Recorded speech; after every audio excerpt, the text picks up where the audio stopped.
આવવા લાગ્યા, મને થયું કે આજે આપણો વારો જ નહીં આવે. રાજુભાઈ આવ્યા, શંકરભાઈ આવ્યા. એક વાર તો એવું થયું કે આજે આપણો કેન્સલ, કાલથી ચાલુ. પણ ખૂબ ઓછા અને મર્યાદિત સમયમાં મારા પરમાત્માના દર્શન કરવાનો એક ક્ષણિક માત્ર આપણે પ્રયત્ન કરીશું. અને એટલા માટે કેવલ તડકેશ્વર દાદાને જ પ્રાર્થના કરીએ કે હે પ્રભુ, તું જ અમને એવી શક્તિ આપ, તું જ અમને એક એવી વાણી આપ, તું જ મને એવી એક સામર્થ્યતા આપ કે તારા ગુણગાન ગાઈ શકું. બાકી વેદોનો પણ કોઈ ભાર નથી. તો આવો આપણે બધા જ ભેગા મળી ભગવાન તડકેશ્વર દાદાને પ્રાર્થના કરીએ કે મને એના ગુણગાન ગાવાની શક્તિ પ્રદાન કરે. આપ સૌને એના ગુણગાન ગાવાની શક્તિ પ્રદાન કરે, એના ગુણગાન સાંભળવાની શક્તિ પ્રદાન કરે. એની કૃપા, એની કરુણા આપણા સર્વની ઉપર ઉતરે, એવી પ્રાર્થના. અને બાપાએ બધું આપ્યું જ છે, બધું જ આપ્યું છે. તડકેશ્વર દાદાના સાનિધ્યમાં જ્યારે આ કથા કરવા બેઠા, આ દી સુધી બાપાએ કોઈ ફરિયાદ બાકી રાખી, બધું જ આપ્યું છે. મને એકલાને નહીં, પણ આમાં બેસેલા 100 જણ ગવાહ હશે કે મારા તડકેશ્વર દાદાએ ઈચ્છા પૂરી કરી છે, આપ્યું જ છે. મારા તો અનેક અનુભવો છે દાદાના શરણની અંદર. એક બેન 8-10 વર્ષે બાળકો થતા જ નહોતા, અનેક ઉપાયો કર્યા, અનેક દવાઓ લીધી, પણ કોઈ સંતાન નહીં, નિસંતાન. અતિશય દુખી, અતિશય સંતાપની અંદર કે મહારાજ, હે પ્રણવભાઈ, મારે ત્યાં કોઈ સંતાન થતું નથી. 10 વર્ષ થઈ ગયા. આપ કહો છો જન્માક્ષરના બધા જ દોષોની પૂજા કરાવી લીધી, પિતરોની કૃપા મળે એ માટે નારાયણ બલિ પણ કરાવી લીધી, હજી સુધી કોઈ ફળ નથી. શું કરવું? એ બેનને ખાલી એટલું જ કહ્યું કે હે બેન, મારા પર વિશ્વાસ રાખો, હું અવારનવાર આ તડકેશ્વર મહાદેવના ચરણમાં જાઉં જ છું. અને આ સ્વયંભૂ જે આખા જગતની અંદર સ્વયં પ્રકાશિત છે એવા તડકેશ્વર દાદાને શરણે જાઓ. બેન, કોઈ રૂપિયા નહીં, એક બિલીપત્ર રસ્તે પડેલું મળે તો ઉચકી લેજો. અને મારા એ દાદા ઉપર ચડાવી 2 હાથ જોડીને પ્રાર્થના કરજો કે હે બાપ, હું તારી દીકરી છું. હે બાપ, હું તારી દીકરી છું. આજે 10 વર્ષ થયા, મારું કુખ રજડે છે, મારા કુખે કોઈ સંતાન નથી. મનથી બેન પ્રાર્થના કરજો. બેન આવ્યા, ભગવાન શિવની પરમ કૃપાથી એક બિલીપત્ર ભગવાનના ચરણમાં ચડાવ્યું. મારા તડકેશ્વર દાદાની એવી કૃપા ઉતરી, એવી કૃપા ઉતરી, એવી કૃપા ઉતરી કે બીજા જ અઠવાડિયે, મહિનો પણ નહીં, બીજા જ અઠવાડિયે એ બેનને ગર્ભ રહી ગયો સાહેબ. બીજા જ અઠવાડિયે.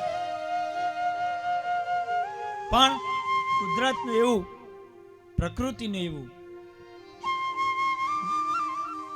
બરાબર 7મો મહિનો થયો અને બેનનો ગર્ભ પડી ગયો, કુસુવાવડ થઈ ગઈ સાહેબ. અતિશય દુખી પડી ગયો. એટલે 7મે મહિને બાળકે જન્મ લઈ લીધો, પરંતુ જીવિત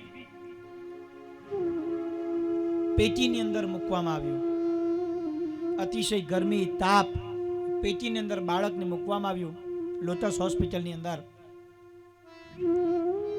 એ બેનનો ફોન આવ્યો, પ્રણવભાઈ, 10 વર્ષે સંતાન થયું. ભગવાનની આટલી કૃપા ઉતરી પછી એવું તો શું થયું કે મારે આજે આ દિવસ જોવાના?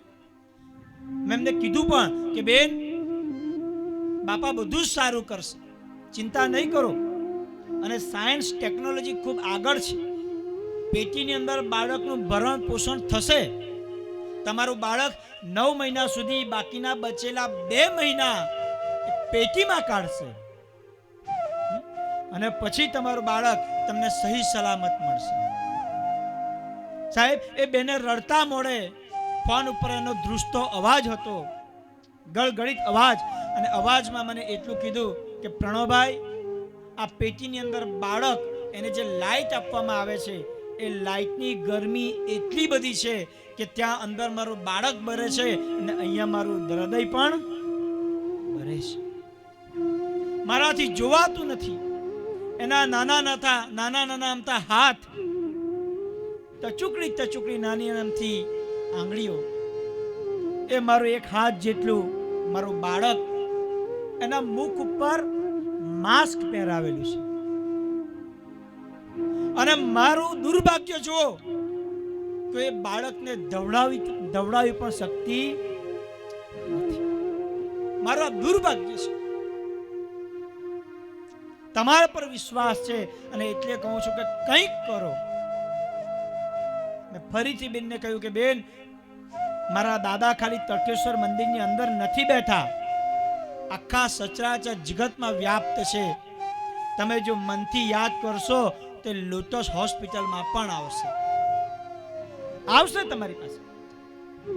એક વખત બેન, વધારે નહીં, ખાટલા ઉપર સુતા ઓમ નમઃ શિવાયના જપ કરી મારા તળકેશ્વરને યાદ કરો.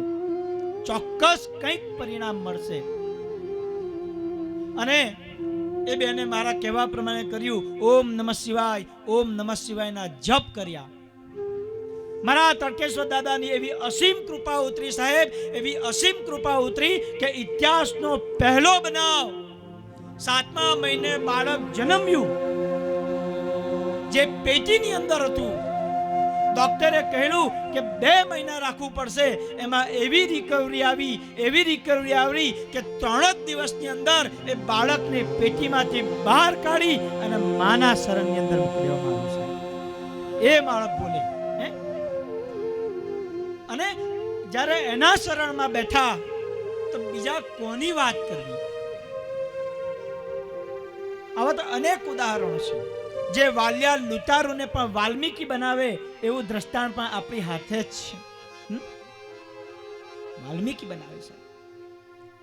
અનેકની દુઆઓ, અનેકની ઈચ્છાઓ અમારા તળકેશ્વર દાદાના શરણમાં પૂરી થઈ છે. અને મારે ગુણગાન જે ગાવાના છે 7 દિવસ દરમિયાન, કેવલ આ જ બાપાના, કેવલ શિવના જ ગાવાના.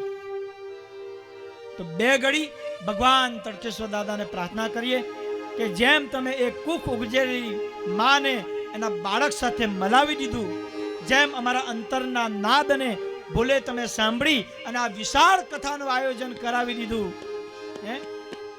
તે જ રીતે વાણીમાં, અમારા વર્તનમાં એવી શક્તિ પ્રદાન કરો કે તારા ગુણગાન ગાઈ શકાય, તારા ગુણલા સાંભળી શકાય અને તારા નામનું ભજન કીર્તન થઈ જાય.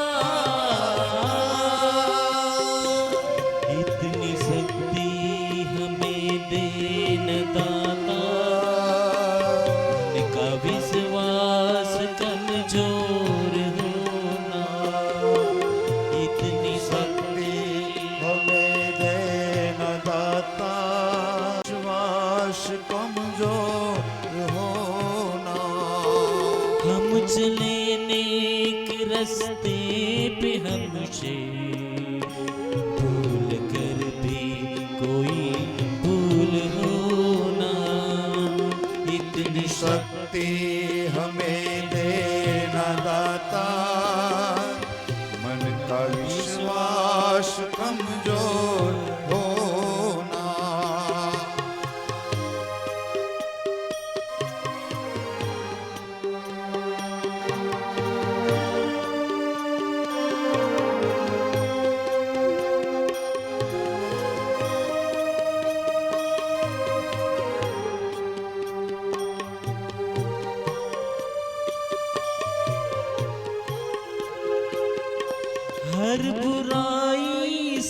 बचते रहे हम। जितनी भी दे भली जिंदगी दे, दूर अज्ञान के हो अंधेरे, तू हमें ज्ञान की रोशनी दे। हर बुराई से बचते रहे हम। जितनी भी दे भली जिंदगी दे, बेर होना किसी का किसी से, भावना मन में बदले की होना।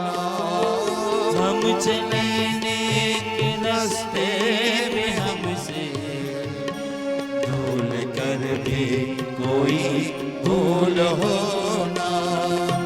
इतनी शक्ति हमें देना दाता, मन का विश्वास कमजोर होना। मन का विश्वास कमजोर होना।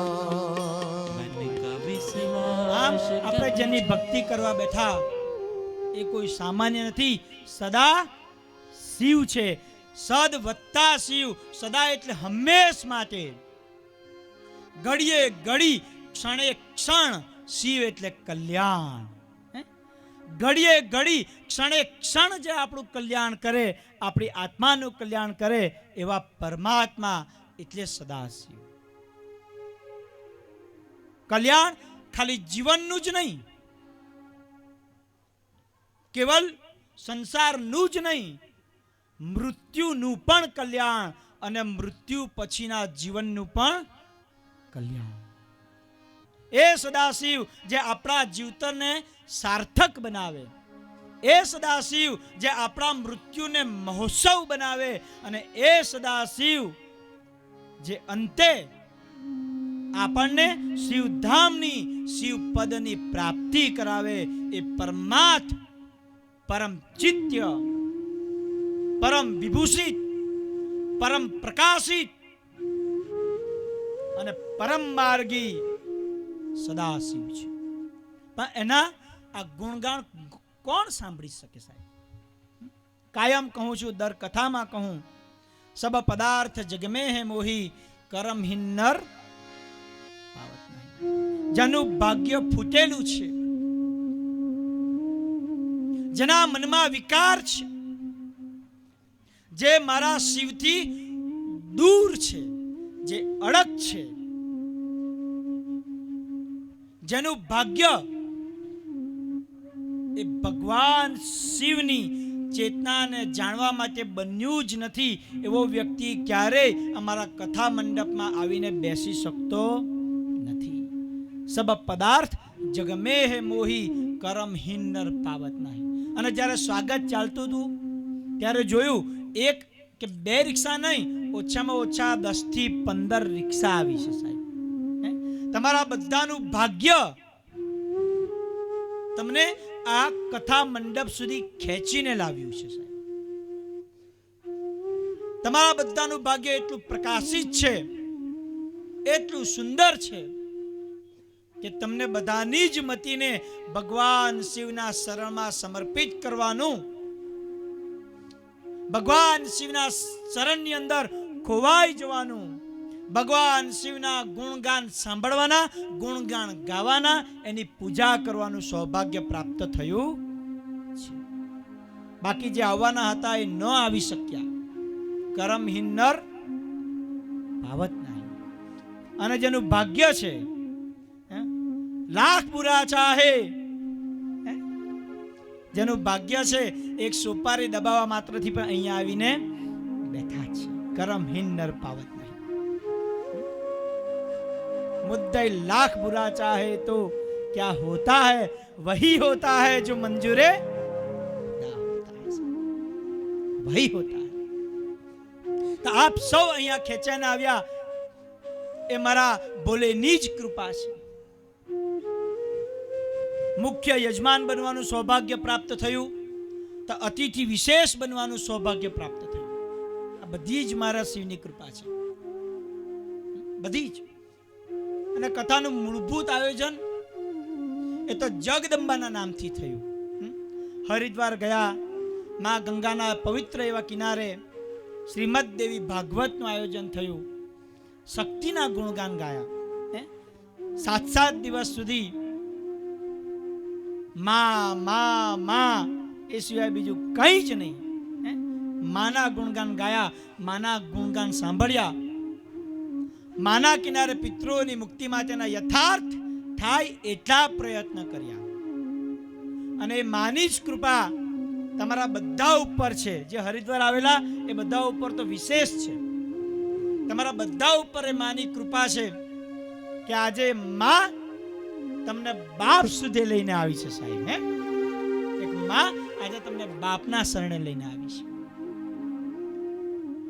તો જે માની કૃપા દ્વારા આપણને આ સૌભાગ્ય પ્રાપ્ત થયું, તડકેશ્વર દાદાના ચરણમાં બેસી જે ગુણગાન ગાવાનો મોકો પ્રાપ્ત થયો, એ માને એક વખત ક્ષણિક આપણે યાદ કરવું જ જોઈએ. તો 2 ઘડી માં જગદંબાનું ધ્યાન કરીએ, ચિંતન કરીએ. જય અંબે જગદંબે અંબે માં ભવાની, જય અંબે જગદંબે અંબે માં ભવાની, અંબે જગદંબે અંબે માં ભવાની, જય અંબે જગદંબે અંબે માં ભવાની, આદ્ય શક્તિ અંબે માં ભવાની, આદિ શક્તિ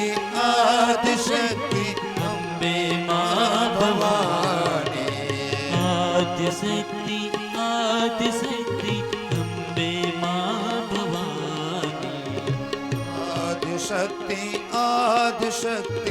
અંબે માં ભવાની, જય અંબે જગદંબે અંબે માં ભવાની, અંબે જગદંબે અંબે માં ભવાની, આદ્યશક્તિ આદ્યશક્તિ અંબે માં ભવાની, આદિ શક્તિ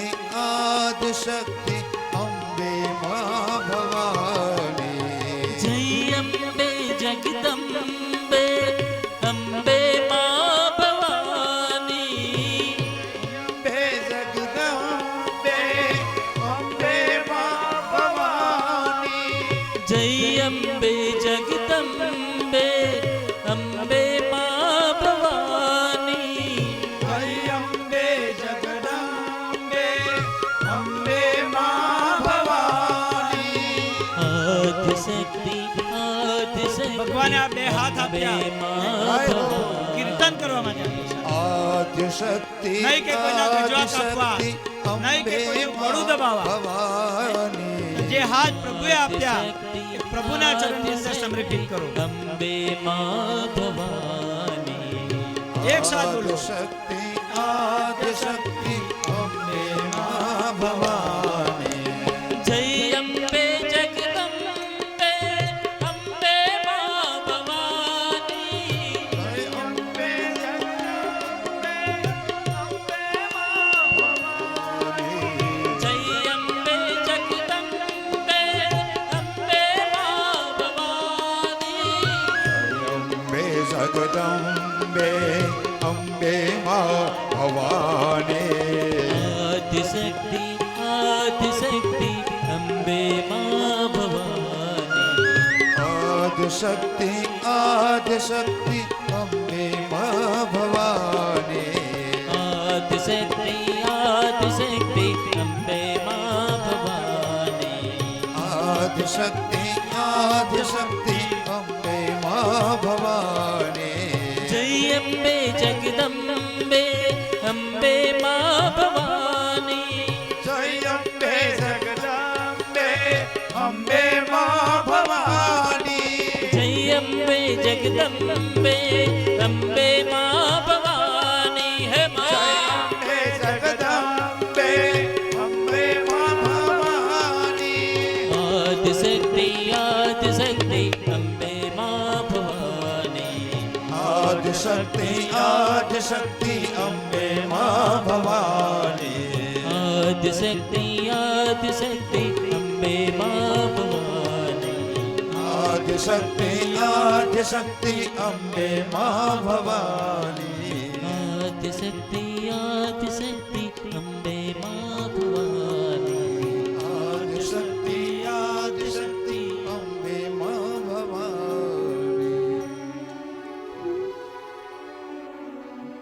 ખૂબ સરસ. માં ભગવતીની કૃપા પ્રાપ્ત થઈ, માની આ કરુણા પ્રાપ્ત થઈ. હે માં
આદ્યશક્તિ અંબે માત કી જય.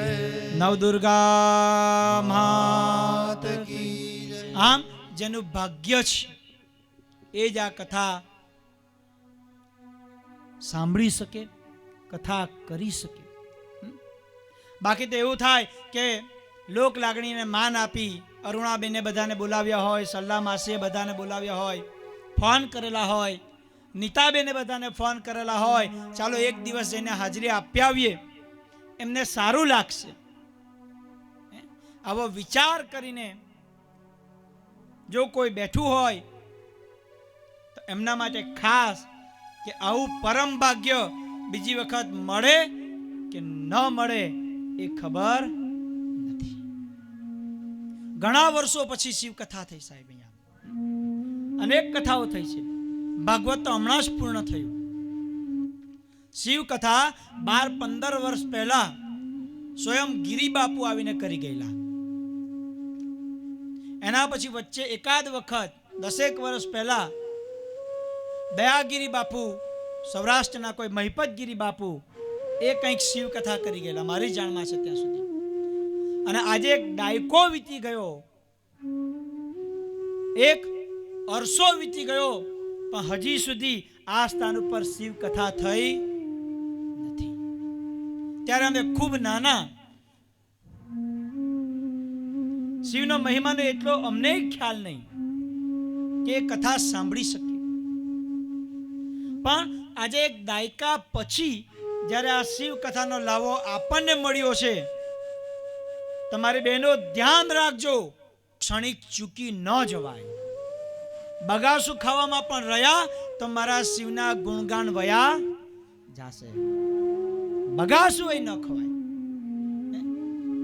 કાન, મન, ચિત્ત, હૃદય અને આત્માને આ મંડપની અંદર પરોવીને રાખજો. બાકી હજારો રૂપિયાના ખર્ચા થયા છે, હજારો રૂપિયાના. એક માણસનું નોર્મલ જીવન ઓછામાં ઓછું 15 થી 20 હજાર રૂપિયા મહિનેમાં થાય છે, એવી આપણે ગણતરી કરીએ તો આવા તો લાખો રૂપિયા અત્યાર સુધીમાં ખર્ચી કાઢ્યા. હજી સુધી કંઈ ઉગ્યું નથી, વપરાય ગયા, ઉગ્યું કંઈ નહીં. લાખો રૂપિયા ખર્ચ. લગ્નની અંદર 10-10, 15-15 હજારની સાડીઓ પહેરી, કોઈ જેન્ટ્સ હોય તો કપડાઓ પહેર્યા, કાંઈ ઉગ્યું નહીં. લગ્ન પતી ગયા અને સાડી કબાટની અંદર ભરાઈ ગઈ, કાંઈ ઉગ્યું નથી. અને વર્ષોથી જેના માટે મહેનત કરી, નોકરીએ ગયા, રૂપિયા કમાયા, ખેતીવાડી કરી, રૂપિયા કમાયા, વર્ષો સુધી મહેનત કરી, 12 15 16 કલાક મહેનત કરી અને જે રૂપિયા ભેગા કર્યા, જે રૂપિયાનું વાવેતર કર્યું, આજે સમાજના દ્રષ્ટાંત છે કે એ રૂપિયા પણ ઉગતા નથી. દીકરો મા બાપને રાખવા તૈયાર નથી. 1 રૂપિયો ઉગ્યો નથી સાહેબ. મારા દાદા મને કાયમ કહેતા કે દીકરા, 1 મુઠ્ઠી ઘઉં જો જમીન ઉપર નાખવામાં આવે તો 1 દાણો ઉગે અને ઉગે જ. કાયમ કહેતા. અને જ્યારથી આ કથા ક્ષેત્રની અંદર પ્રવેશ કર્યો, જ્યારથી જ્યોતિષ જાણ્યો, ત્યારથી ઘણી વખત થતું કે મારા દાદાની વાણી કદાચ ખોટી છે. આ મા બાપોએ 50 વર્ષ સુધી 1-2 મુઠ્ઠી નહીં, લાખો અને કરોડોનું વાવેતર કર્યું, પણ 1 રૂપિયો ઉગ્યો નથી. અને ફળ સ્વરૂપ વૃદ્ધાશ્રમ બંધાયા છે. દીકરો મા બાપ સાથે રહેવા તૈયાર નથી, તો 2 દીકરા હોય તો 6 મહિના આને ત્યાં, 6 મહિના આને ત્યાં, અને તે સમયે એવું લાગે કે કદાચ ઘઉંના દાણા પહેલેથી જ કાણા હતા, કાંઈ ઉગ્યું નહીં. 1 રૂપિયાનું વાવેતર થયું નથી. ત્યારે હું તમને ચોક્કસ કહીશ કે કદાચ રોજ 100 રૂપિયાની રિક્ષા કરી અને અમારા યજ્ઞ મંડપ સુધી આવવું પડે તો બહેનો, જ્યાં લાખો અને હજારોના ખર્ચા થયા છે ત્યાં 700 રૂપિયાની કોઈ વિસાદ નથી. પણ એક વખત મારા શિવના સાનિધ્યમાં, મારા તડકેશ્વર દાદાના સાનિધ્યમાં આ 700 રૂપિયાનું વાવેતર કરજો, તમારા 700 જન્મ ઉગી નીકળશે સાહેબ. એક વખત 100-200 રૂપિયાનો વિચાર કરતા નહીં. રિક્ષાવાળાને કહી દેજો રોજ 1 વાગે આવી જવાનું ભાઈ. કારણ કે આ 100 રૂપિયાનું વાવેતર એ આવનારા 100 જન્મને સુધારશે. બાકી જે કુખમાંથી પેદા કર્યા, જેને પરસેવેથી જેનું સિંચન કર્યું, કુખમાંથી જેનું વાવેતર કર્યું, સમયનો જેના માટે ભોગ આપ્યો, 20 વર્ષ કાઢ્યા, એ તમારા મરવાની જ રાહ જુએ છે સાહેબ. ક્યારે બાપ મરે, ક્યારે મા મરે, આ જમીન વેચી અને બંગલો બાંધો. કાંઈ ઉગ્યું નથી, કાંઈ જ નહીં, અને હજી કંઈ ઉગશે નહીં. કોઈનું થયું નથી, કોઈનું થવાનું નથી. કારણ જેના માધ્યમ દ્વારા આપણો જન્મ થયો એ ભગવાન શિવ, એ પરમ તત્વ, આપણે પરમાત્માના થયા નથી. અને જેને આપણને પેદા કર્યો સાહેબ, આપણે એના નથી થયા. તો આપણે જેને પેદા કરીએ એ આપણા ક્યાંથી થવાના? અને એટલા માટે કહું છું કે કદાચ રિક્ષા ભાડું થાય તો થાય, અને એવું બહુ ચિંતા થતી હોય અને એવું કોઈ પરિસ્થિતિજન્ય બેઠું હોય તો નિસંકોચ રિક્ષા ભાડું મારી પાસે માગીને લઈ જજો. પણ મારા શિવ, મારા ભોલેના દરબારમાં ચોક્કસ તમારું ખાતું છે અને ખાતાની અંદર બેલેન્સ પુરાવી જજો. કાયમ કહું છું કે અહીંયાથી અમેરિકા જવાના હોય ને, અમે અહીંયાથી આપણે અમેરિકા જઈએ, બેઠા છે મારા એનઆરઆઈ બેન, અમેરિકા જઈએ ત્યાં તમે 10 રૂપિયાની નોટ આપો તો કોઈ પાણીનો ભાવ પૂછે નહીં. એ 10 રૂપિયાની નોટમાં એક પાણીની બોટલ પણ આવે નહીં. અમેરિકામાં જાઓ તો તમારી પાસે અમેરિકાનું ચલણ ડોલર હોવું જોઈએ. યુકેમાં જાઓ તો યુકેના પાઉન્ડ હોવા જોઈએ.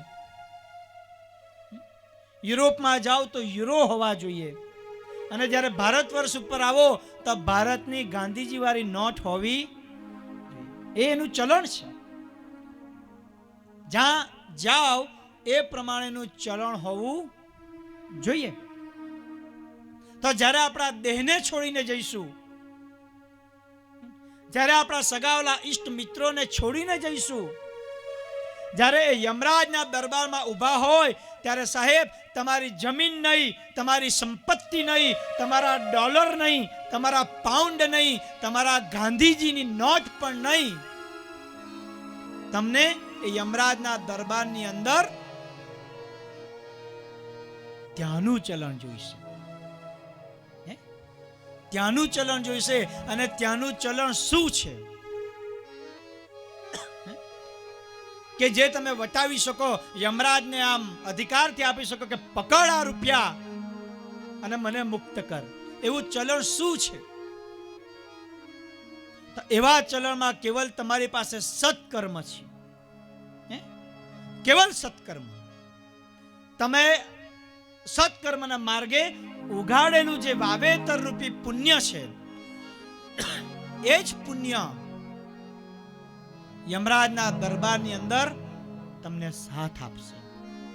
7 દિવસ સુધી 700 રૂપિયા ખર્ચીને કદાચ આ ખુરશી ઉપર બેસો તો એમાંથી જે પુણ્ય ઉગે એ પુણ્ય તમે યમરાજના મુખ ઉપર મારીને કહી શકો કે એ યમરાજ, આ પકડ અમારું પુણ્ય અને મને શિવપદની પ્રાપ્તિ કરાવ.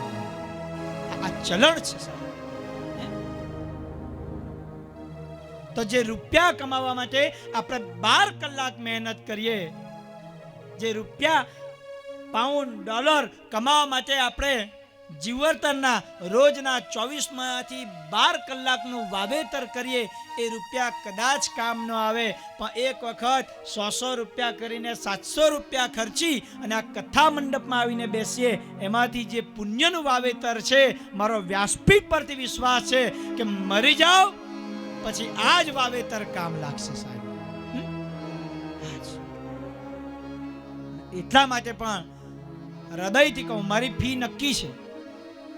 શિવ આરાધના સેવા સમિતિ એટલી બધી વધારે પડતી એક્ટિવ છે કે મારી ગણતરી પ્રમાણે 12 ડિસેમ્બરનું કવર તૈયાર છે. 12 ડિસેમ્બર ત્યારનું કવર તૈયાર. આ સંગીત સ્ટાફથી માંડીને બ્રાહ્મણોને શું આપવાનું, આ મંડપ વાળાનું બધા કવર તૈયાર. કોઈ ન આવે તો પણ અમારું તમને, પણ અમારા માટે નહીં, તમારા માટે આવો. ફરીથી કહું કે તમે આ પડદાને પડદા ના સમજતા, આ થાંભલીઓને થાંભલી ન સમજતા, પોતાની જાતને મનુષ્ય ન સમજતા, કારણ કે તમારા અંદર છુપાયેલું એ પરમ તત્વ જ મારો શિવ છે. એ જ પરમ તત્વ શિવ છે. અને આવા શિવાલયની અંદર આપ આવો, બિરાજમાન કરો. મંદિરમાં છુપાયેલા તડકેશ્વર દાદાને નહીં, ડુંગર ઉપર બેસેલા એ પરમ તત્વને નહીં, 12 જ્યોતિર્લિંગમાં બેસેલા જ્યોતિર્લિંગ સ્વરૂપ શિવને નહીં, પણ આ બર્ફીલા બાબાને પણ નહીં. રાજુભાઈ બહુ મહેનત કરી બર્ફીલા બાબા પછાડી, એના માટે પણ નહીં. કથા સાંભળો તમારી આત્મામાં છુપાયેલા શિવ માટે. કથા સાંભળો તમારા વ્યક્તિત્વના વિકાસ માટે. કથા સાંભળો તમારા વિચારોની પવિત્રતા માટે. અને આ જો કથા સાંભળો તો કથા સાંભળો એવા મારા પવિત્ર શિવના નાદ માટે. અને એટલા માટે આ કથાનું આયોજન થયું છે. બાકી તો છેલ્લે બીજી વખત જ્યાં પણ બેસતો ત્યાં ચોક્કસ યાદ આવશે કે કરમહીન નર પાવત નહીં. કરમહીન નર પાવત નહીં. ભાગ્ય ફૂટેલું હોય તો કાલે એમ થાય કે હવે તમારે નવસારી લગ્નમાં જવાનું છે, ખીચડીની દુકાન ખોલેલી છે, લોકો આવે, રાત જોવાનું રહે. કરમહીન નર પાવત सकल पदारथ है जग माही, सकल पदारथ है जग माही, भाग्य बिना नर पावत नाही, भाग्य बिना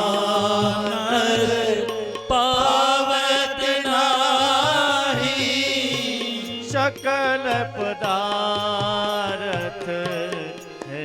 જગમાહી सकल पदार्थ जय जगमाही। આવો આજના પવિત્ર અને શુભ દિવસે ઇતિહાસ બનાવીએ. પોષ સુદ એકમના પ્રથમ દિવસ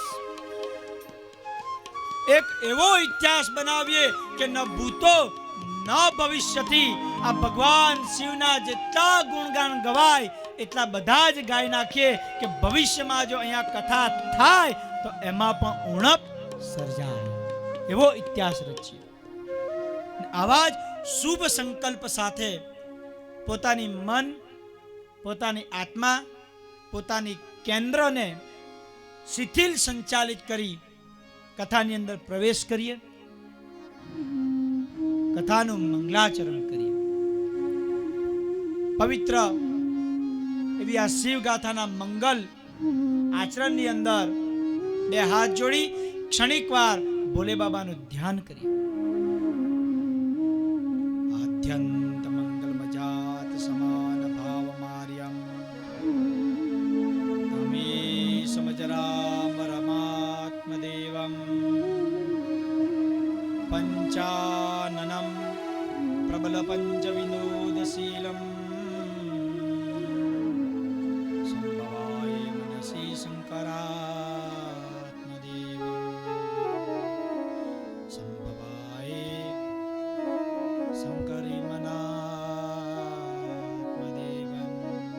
આ કથા શ્રવણ માત્રથી જ જીવ એ પાપ રહિત થઈ અને પુણ્યશાળી બની જાય છે. આ કથા આપ સર્વને આદિ વ્યાધિ પીડા અને ઉપાધિમાંથી મુક્ત કરાવનારી છે.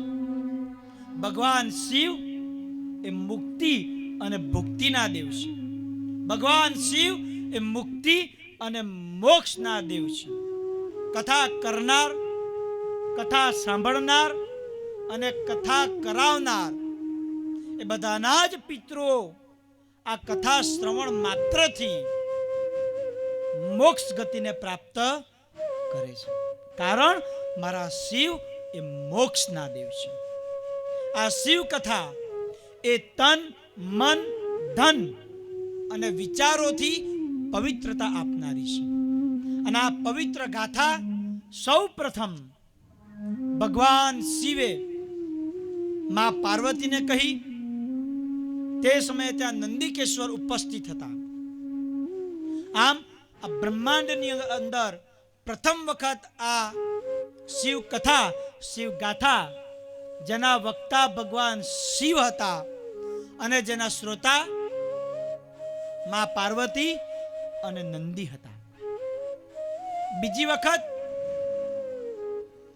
નંદિકેશ્વરના મુખથી સનત કુમારોએ આ ગાથા સાંભળી.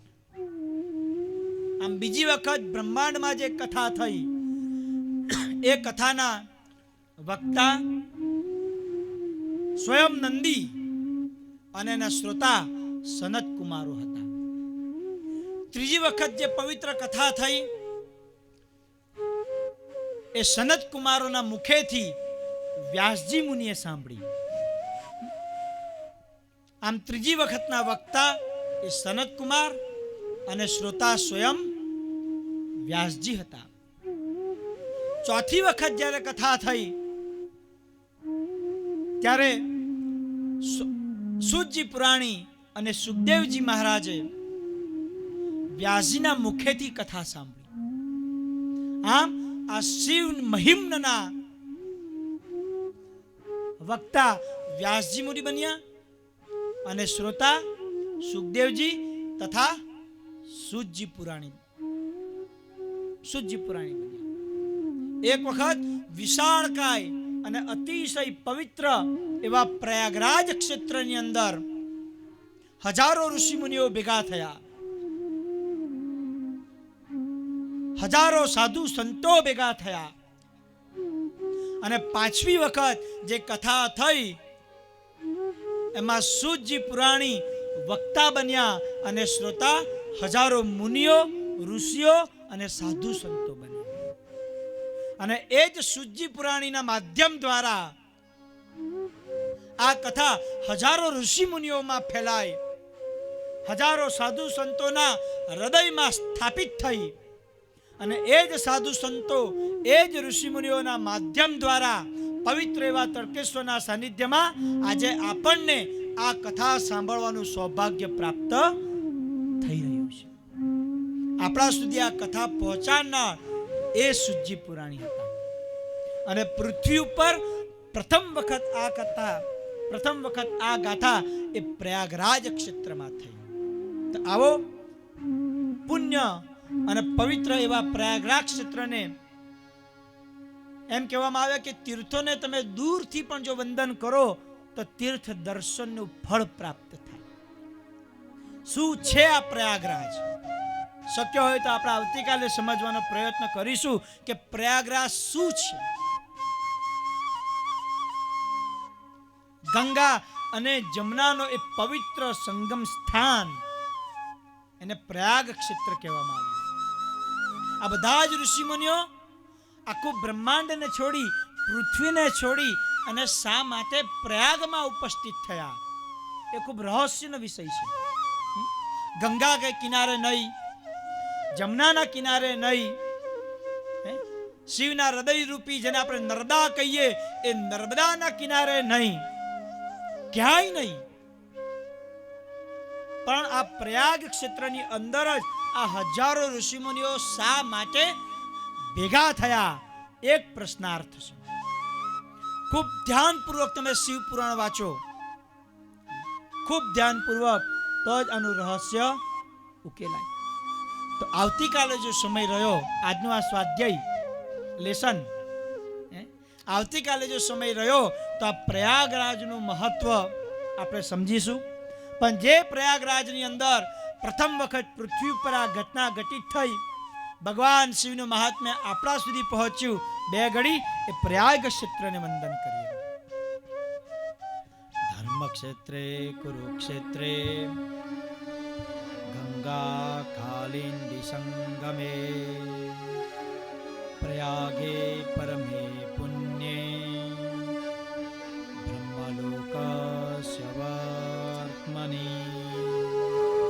આ પ્રયાગરાજ ક્ષેત્રની અંદર 88,000 ની સંખ્યામાં ઋષિમુનિઓ ભેગા થઈ સૂતજી પુરાણીને પ્રશ્ન પૂછે છે કે હે પ્રભુ, હે સૂતજી પુરાણી, હે જ્ઞાનીઓમાં શ્રેષ્ઠ જ્ઞાની, આપ જ અમારી આ સંશયને દૂર કરો.